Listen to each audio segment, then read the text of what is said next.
కవినై కవితనై భార్యనై భర్తనై కవినై కవితనై భార్యనై భర్తనై మల్లెల దారిలో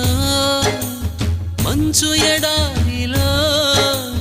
మల్లెల దారిలో మంచు ఎడారిలో పన్నీటి జయగీతాల